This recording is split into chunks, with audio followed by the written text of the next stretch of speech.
Hello વિદ્યાર્થી મિત્રો, ગણિત પ્રકરણ 8 ગાડું અને પૈડું, જેમાં આજે આપણે ભાગ 2 નો અભ્યાસ કરીશું. સૌથી પહેલા તો આપણે એ શીખવાનું છે કે દોરડાની મદદથી વર્તુળ બનાવવાનું. અર્ચના છે એ ખીલી અને દોરડા વડે મેદાન ઉપર સરસ મજાનું એક વર્તુળ બનાવવાનું નક્કી કરે છે. જો તમે ચિત્રમાં જોઈ શકો છો કે બંનેના હાથમાં છે ને ખીલી છે અને વચ્ચે દોરડું છે અને પછી સરસ મજાનું વર્તુળ છે એ બનાવે છે. જુઓ, એક ખીલી છે ને એ વર્તુળના કેન્દ્રમાં રાખી છે અને બીજી છે છોકરી, એ શું કરે છે કે ખીલી છે એને ગોળ ફેરવે છે. આ રીતે છે સરસ મજાનું વર્તુળ છે એ બની જાય છે. તેણે શું કર્યું કે એક પાતળી દોરી લીધી અને બંને છેડે છે ખીલી બાંધી. પછી તેના મિત્રની મદદથી તેણે વર્તુળ બનાવ્યું. તેઓ કેવી રીતે વર્તુળ બનાવે છે તે ચિત્રમાં તમને બધાને દેખાય જ છે. હવે છે કે શું તમે પણ અર્ચનાની જેમ ખીલી અને દોરડા વડે વર્તુળ બનાવી શકો? જો આપણે ગયા વર્ષે જ્યારે લોકડાઉન નહોતું, સ્કૂલ શરૂ હતી, ત્યારે આપણે સરદાર હિલ ઉપર બધા બાળકોને લઈ ગયા હતા અને આવું સરસ મજાનું ખીલી વડે બાળકોએ વર્તુળ બનાવ્યું હતું દોરીની મદદથી. તો તમે પણ છે આવું સરસ મજાનું ખીલી અને દોરડા વડે વર્તુળ છે એ બનાવી શકો છો. એટલે અહીંયા આપણે લખીશું હા. હવે છે નાના નાના જૂથમાં પ્રવૃત્તિ કરો. દરેક જૂથ જુદા જુદા લંબાઈનું દોરડું લેશે. તો આપણે શું કર્યું હતું, ભાઈઓ અને બહેનો બંને જૂથે છે ને સરસ મજાના વર્તુળ બનાવ્યા હતા. એમાં ભાઈઓના જૂથને આપણે નાનું દોરડું આપ્યું હતું અને બહેનોના જૂથને જો તમને અહીંયા ચિત્રમાં દેખાય છે આવું મોટું એક દોરડું આપ્યું હતું. હવે છે જુદા જુદા જૂથે બનાવેલા વર્તુળ જુઓ. તો આપણે અહીંયા જોઈએ, આ ભાઈઓએ વર્તુળ બનાવેલું છે અને આ બહેનોએ વર્તુળ બનાવેલું છે. કયા જૂથે સૌથી નાનું વર્તુળ બનાવ્યું છે? જુઓ તો આ બંનેમાંથી કોનું વર્તુળ નાનું હશે? જેની દોરી નાની હોય તેનું વર્તુળ કેવું બન્યું હશે? નાનું. તો ભાઈઓના જૂથનું વર્તુળ છે એ નાનું હશે, કેમ કે એમની દોરી જુઓ નાની છે, કેમ કે એક વ્યક્તિ દ્વારા છે એ વર્તુળ બની જાય છે. આમની દોરી મોટી છે એટલે એક વ્યક્તિ દ્વારા એ વર્તુળ બનતું નથી, એમાં બે વ્યક્તિની જરૂર પડે છે. એટલે આપણે અહીંયા લખીશું કે ભાઈઓના જૂથે છે નાનું વર્તુળ બનાવ્યું છે. હવે છે તેમનું દોરડું કેટલું લાંબુ હતું? તો મેં ભાઈઓને છે ને 2 મીટર જેટલું લાંબુ દોરડું છે એ આપ્યું હતું. હવે છે કે શું લાંબા દોરડા વડે મોટું વર્તુળ બને? તો તમે અહીંયા જોઈ શકો છો ચિત્રમાં કે જો નાનું દોરડું હતું તો નાનું વર્તુળ બન્યું અને મોટું દોરડું હતું તો મોટું વર્તુળ બન્યું. એટલે અહીંયા આપણે લખીશું કે હા, કે લાંબુ દોરડું હોય તો વર્તુળ કેવું બને છે? મોટું બને છે. હવે છે આવું શા માટે થયું? શું આ દોરડું છે એ લાંબુ હોય છે એટલે આવું થયું છે.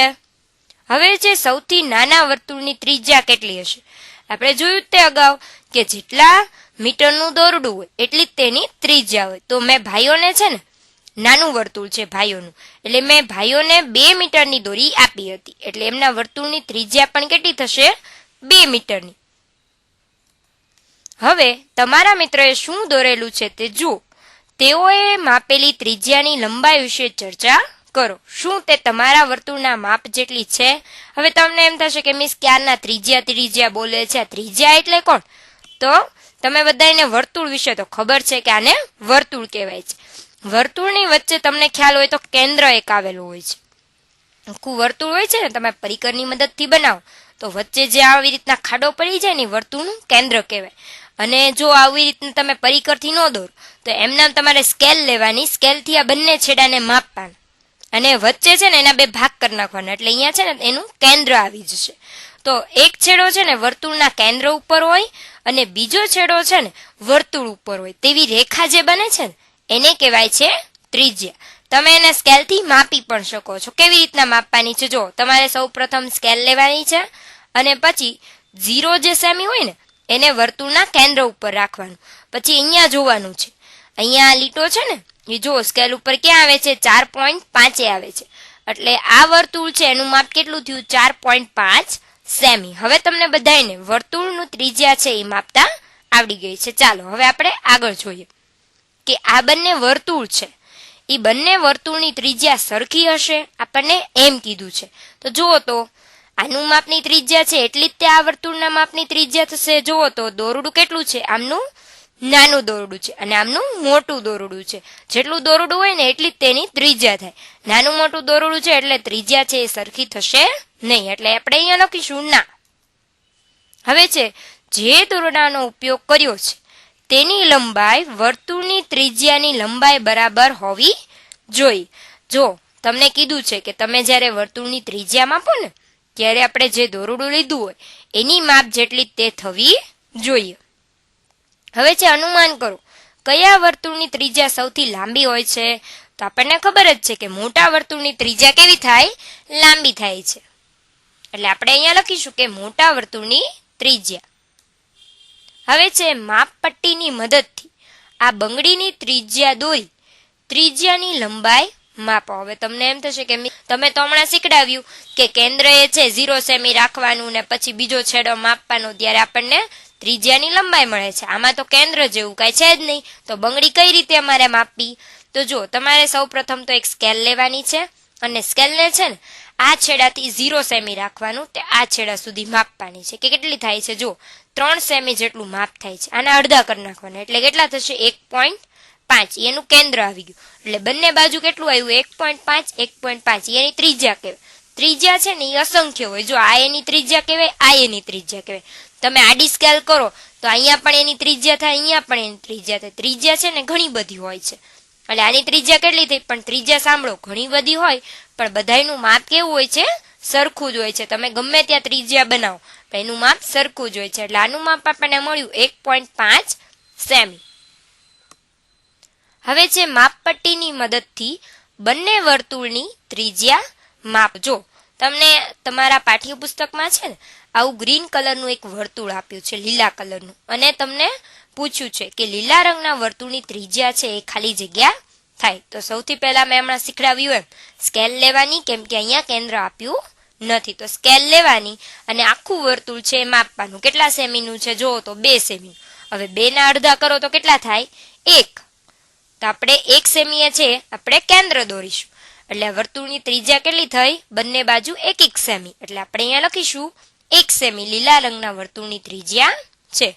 હવે બીજું વર્તુળ છે ને એ વાદળી રંગનું છે, અને આપણને ત્યાં પણ સવાલ પૂછ્યો છે કે વાદળી રંગના વર્તુળની ત્રિજ્યા છે કેટલી છે? જો આમાં પણ કેન્દ્ર નથી તો આમાં પણ સૌથી પહેલા સ્કેલ લેવાની અને આખું વર્તુળ માપવાનું. જો 3 સેમીનું છે, 3 ના અડધા હમણાં આપણે બંગડીમાં કર્યું એમ કેટલા થશે? 1.5 સેમી. તો અહીંયા આપણે લખીશું કે વાદળી રંગના વર્તુળની ત્રિજ્યા કેટલી થઈ? 1.5 સેમી. હવે છે શોધો સાયકલ અથવા બળદગાડાના પૈડાની ત્રિજ્યા માપો. તમે દોરો અથવા તો માપપટ્ટીનો ઉપયોગ કરી શકો છો, બરાબર? અને સાયકલ કે બળદગાડાના બધા પૈડાની ત્રિજ્યા સરખી હોય તમારે જોવાનું છે. તો સૌ પ્રથમ આપણે શું કરવું પડશે? બળદગાડાનું પૈડું લેવાનું અને સાયકલનું પૈડું લેવાનું, પછી સ્કેલ લેવાની. તો જો મેં આ સ્કેલ લીધી, અહીંયા વર્તુળનું કેન્દ્ર છે ત્યાંથી અહીંયા સુધી મેં માપ્યું તો કેટલું થાય છે? 3 માં થોડુંક ઓછું 1 રહે છે. જો એટલે 2.9 સેમીનું ગાડાના પૈડાની લંબાઈ છે. જો ગાડાના પૈડાની લંબાઈ સેમીમાં નહીં આવે, અત્યારે મેં અહીંયા સ્ક્રીન ઉપર મૂક્યું છે એટલે સેમીમાં આવે છે, બાકી તમારે મીટરમાં જવાબ આવશે. હવે સાયકલના પૈડાનું માપીએ કે કેટલું થાય છે? તો જો અહીંયા 0 થી લઈ અને આમાં પણ જો 2.9 સેમી જેટલું થાય છે. એટલે બંનેના પૈડાની ત્રિજ્યા કેવી છે? સરખી છે. તો આપણે અહીંયા લખીશું કે હા, સરખી હોય છે. હવે છે તમે ટ્રેક્ટર કે રોડ રોલર જોયું છે? તો તમે બધાએ આવી રીતના ટ્રેક્ટર છે ગમે ત્યાં જતા હોય તો રસ્તામાં ગામડામાં જોયું જ હશે. અને રોડ રોલર જ્યાં રસ્તો બનતો હોય ને ત્યાં છે રસ્તા ઉપર આવું રોડ રોલર ફેરવવામાં આવે છે, તે તમે જોયું જ હશે. જો ન જોયું હોય તો અહીંયા ના લખવાનું છે, જેમને જોયું હોય એમને હા લખવાનું છે, અને ન જોયું હોય એમને અત્યારે ચિત્રમાં તો જોયું જ લીધું છે એટલે અહીંયા હા લખશો તો પણ ચાલશે. હવે છે તમે જોયેલું હોય એમાંથી સૌથી મોટું પૈડું કયું છે? આવો સવાલ મેં ગયા વર્ષે ક્લાસમાં પૂછ્યો તો મને એક છોકરાએ સરસ જવાબ આપ્યો કે મિસ, આપણે મેળામાં જ્યારે જઈએ ને ત્યારે જે ચકડોળનું પૈડું હોય છે ને એ સૌથી મોટું પૈડું હોય છે.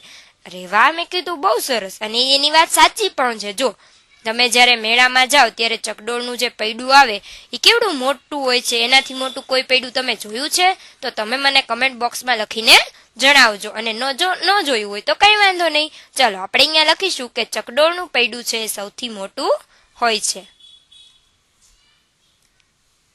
હવે છે કે શું ટ્રેક્ટર કે રોડ રોલર બધાના પૈડાની ત્રિજ્યા એક સરખી હોય છે? તો આપણે જોઈએ. જો આનું પૈડું કેવું છે? નાનું છે. આ થોડુંક મોટું છે. અહીંયા જો નાનું છે, આ મોટું છે. એટલે ટ્રેક્ટર કે રોડ રોલરમાં બધાના પૈડાની ત્રિજ્યા કઈ સરખી હોય નહીં. જો પૈડા સરખા હોય તો ત્રિજ્યા સરખી હોય અને પૈડા ન સરખા હોય તો કઈ ત્રિજ્યા સરખી હોય નહીં. હવે જો આ ચિત્રમાં તમને દેખાય છે બે બકરી છે. એકનું નામ છે કાલી અને એકનું નામ છે લાલી. આ બેયને થાંભલા વડે બાંધેલી છે. આ કાલી છે ને એનું દોયડું મોટું છે, જ્યારે આ લાલીનું દોયડું કેવું છે? નાનું છે. તો કોણ આમાંથી વધારે ઘાસ ખાઈ શકે? તો જો આ લાલી છે ને બિચારી, એનું દોયડું નાનું છે એટલે એ નજીકમાં જ ઘાસ ખાઈ શકે. પણ આ જે કાલી છે ને એનું દોયડું લાંબુ છે, તો નજીકમાં ઘાસ ખાલી થઈ જાય તો એ દૂર જઈને પણ ખાઈ શકે. એટલે આપણે અહીંયા લખશું કે કાલી છે ને એનું દોયડું લાંબુ છે એટલે એ વધારે ઘાસ છે એ ખાઈ શકે. હવે છે દલજીતની ડિઝાઇન. દલજીતને પરિકરની મદદથી ડિઝાઇન બનાવેલી છે. જો આવી સરસ મજાની એને ડિઝાઇન બનાવતો હતો. ત્યાં એટલામાં છે ને એની બેન આવે છે અને એ પણ સાથે ડિઝાઇન બનાવવા બેસી જાય છે અને આવી સરસ મજાની ડિઝાઇન છે પરિકરથી ભાઈ બેન બંને બનાવે છે. તમારે પણ આવી ડિઝાઇન બનાવી છે તો તમારે લખવાનું છે અહીંયા હા કે ભાઈ મારે પણ આવી ડિઝાઇન બનાવી છે. અને આવી ડિઝાઇન બનાવવા માટે તમારે શું કરવું પડશે? તો કે પરિકરનો ઉપયોગ કરવો પડશે. જો હવે છે પરિકરનો ઉપયોગ. આની પહેલા તમે ક્યારેય પરિકર જોયું છે? જો જોયું હોય તો હા લખવાનું છે, જો ન જોયું હોય તો અહીંયા ના લખવાનું છે. હવે છે વર્તુળ બનાવવાનો ઉપયોગ તમે કઈ રીતે કરશો? જો અહીંયા સરસ મજાની તમને એક રંગોળી આપેલી છે. તમારે પરિકરની મદદથી આવી સરસ મજાની રંગોળી છે તમારા સ્વાધ્યાય પોથીમાં કરવાની છે. હવે છે આપણે કઈ રીતે રંગોળી દોરશું? તો તમારે સૌપ્રથમ શું કરવાનું છે? તમારું પરિકર ખોલવાનું છે. પછી તેનો અણીવાળો ભાગ છે ને એને કાગળ ઉપર મૂકવાનો છે અને પરિકરને છે ને અહીંયા ઉપરથી પકડવાનું છે, તમારે ટોચ પરથી. પછી અણીવાળા ભાગને તમારે હલાવવાનો નથી, ખાલી આ પેન્સિલ વાળો ભાગ છે ને એ જ હલાવવાનો છે અને ઉપરથી ગોળ ફેરવવાનું છે. એટલે એક સરસ મજાનું વર્તુળ બનશે. તમે આ રીતે કરો, જુઓ તો તમારું વર્તુળ બન્યું કે ન બન્યું. જો બન્યું હોય તો હા લખવાનું, ન બન્યું હોય તો ના લખવાનું. તમે જ્યાં અણીદાર ભાગ રાખ્યો છે ત્યાં નિશાન જુઓ. જો તમે તમારા છે બુકમાં આ રીતે વર્તુળ દોરશો ને પરિકરની મદદથી, તો જે અણીવાળો ભાગ હશે ને ત્યાં થોડુંક કાણું પડી જશે. એને કહેવાય છે વર્તુળનું કેન્દ્ર. જે આવું નિશાન બન્યું છે ને કાણાવાળું, એને વર્તુળનું કેન્દ્ર કહેવાય છે. પરિકરના ઉપયોગ વગર બનાવેલા વર્તુળ કરતાં આ વર્તુળ છે ને વધારે સારું બન્યું હશે. આ વર્તુળની ત્રિજ્યા દોરો અને તમારે તમારા વર્તુળની ત્રિજ્યા માપવાની છે સ્કેલ વડે અને પછી મને કોમેન્ટ બોક્સમાં લખીને જણાવવાની છે. હવે છે દલજીત જેવી તમે પણ ડિઝાઇન બનાવી શકો છો, કેમ કે તમને પરિકરની મદદથી સરસ મજાનું વર્તુળ દોરતા આવડી ગયું છે. જો અહીંયા તમને જે સ્ક્રીન ઉપર 3 વર્તુળની ડિઝાઇન સરસ મજાની દેખાય છે, એવી ડિઝાઇન તમારે ઘરે જાતે પણ બનાવવાની છે. હવે છે આજનું હોમવર્ક. તમારે છે ને આજના હોમવર્કમાં આવી ડિઝાઇન છે ને તમારે તમારા પાઠ્યપુસ્તકમાં આવી સરસ મજાની જે ડિઝાઇન આપી છે ને એની બાજુમાં આવી જ તે સેમ ડિઝાઇન પરિકરની મદદથી બનાવવાની છે. તમારે સૌપ્રથમ તો વિચારવાનું છે કે આ ડિઝાઇન કેવી રીતના બની હશે. બાજુના ખાનામાં પરિકર વડે આવી ડિઝાઇન બનાવવાની છે. અને આપણને એક સવાલ પણ પૂછ્યો છે કે શું આ વર્તુળ છે? તમને આ વર્તુળ દેખાય છે? મને તો દેખાય છે. એટલે અહીંયા આપણે લખવાનું છે હા. અને હવે તમારે આવતા વખતે છે આ હોમવર્ક કરીને આવવાનું છે કે આવી સરસ મજાની ડિઝાઇન તમારા પાઠ્યપુસ્તકમાં તમારે દોરવાની છે. હવે પછીનું પ્રકરણ છે ને આપણે ભાગ 3માં સમજીશું. ત્યાં સુધી આવજો. અને હા, મારી ચેનલને લાઈક, શેર અને સબસ્ક્રાઇબ કરજો, જેથી ગણિતના બધા જ વિડીયો તમને સૌથી પહેલા મળી રહે.